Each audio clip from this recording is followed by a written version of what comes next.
भाई सुन, आज मैं तुझे एक बहुत ही जरूरी और दिल से जुड़ी खबर समझाने वाला हूं। ये सिर्फ एक कोर्ट केस नहीं है, ये लाखों सीएपीएफ जवानों के भविष्य की लड़ाई है।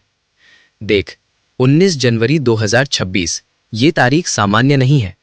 ये दिन CRPF, BSF, ITBP, CISF, SSB जैसे सभी सीएपीएफ जवानों के लिए टर्निंग पॉइंट बन सकता है। कल सुप्रीम कोर्ट में एक बहुत अहम सुनवाई है, union of India versus Maripal Singh and others case में। यही वही केस है जिसमें सीएपीएफ जवानों की ओल्ड पेंशन स्कीम ओपीएस का फैसला अटका हुआ है। अब जरा ध्यान से समझ, कल सुनवाई जज साहब के सामने नहीं बल्कि सुप्रीम कोर्ट के रजिस्ट्रार कोर्ट में है। और बहुत लोग यहाँ कंफ्यूज हो जाते हैं। रजिस्ट्रार कोर्ट का मतलब ये नहीं कि फैसला होगा, इसका मतलब है केस फाइनल सुनवाई के लिए तैयार है या नहीं, बस यही चेक होगा। यानी फाइल पूरी है या अधूरी, सबके जवाब आए या नहीं, कोई तकनीकी कमी तो नहीं बची। अगर सब ठीक मिला तो केस सीधे फाइनल हियरिंग के लिए जजों की बेंच के पास भेज दिया जाएगा और यही असली जंग की शुरुआत होगी। अब पीछे चलते हैं 5 दिसंबर 2025 की सुनवाई पर। उस दिन कोर्ट में बहुत अहम बातें हुई थी। कोर्ट ने नोट किया कि रिस्पोंडेंट नंबर 1 से 70, 72, 73 और 75 से 103 तक लगभग सभी लोगों के जवाब पहले ही दाखिल हो चुके हैं। मतलब साफ है, 90% से ज्यादा पेपर वर्क पूरा हो चुका है। केस अब फाइलों में नहीं, फैसले के दरवाजे पर खड़ा है।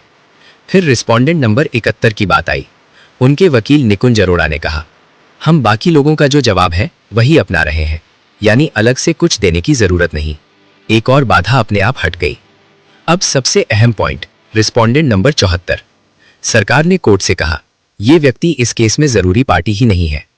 कोर्ट ने सरकार को टाइम दिया कि या तो इनका नाम हटाने की अर्जी दो या फिर साफ करो कि इन्हें क्यों रखा गया है। अब कल रजिस्ट्रार यही देखेगा, सरकार ने ये कमी पूरी की या नहीं। अगर ये भी क्लियर हो गया तो समझ लो रास्ता लगभग साफ है। इसीलिए कल की तारीख इतनी अहम है। कल ये तय होगा कि केस अब कागजों से निकलकर सीधे संविधान की बहस में जाएगा या नहीं। अगर रजिस्ट्रार संतुष्ट हो गया तो आदेश आएगा, case be listed before appropriate bench for final hearing. इसका मतलब होगा अब ओपीएस पर सीधी, आखिरी और निर्णायक लड़ाई शुरू। अब जरा याद कर, दिल्ली हाईकोर्ट ने क्या कहा था। हाईकोर्ट ने साफ कहा था, सीएपीएफ भी आर्म्ड फोर्सेस हैं और उन्हें भी ओल्ड पेंशन स्कीम मिलनी चाहिए। यह फैसला अगर लागू हो जाता तो लाखों जवानों का भविष्य सुरक्षित हो जाता। इसी डर से केंद्र सरकार सुप्रीम कोर्ट गई। इसीलिए भाई, कल का दिन कोई मामूली तारीख नहीं है।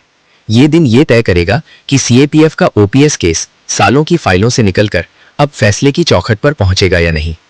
कल फैसला नहीं आएगा, लेकिन कल ये तय हो जाएगा कि फैसला अब दूर है या बहुत दूर।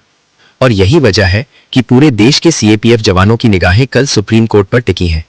ये सिर्फ पेंशन की लड़ाई नहीं है दोस्त, ये सम्मान, पहचान और भविष्य की लड़ाई है।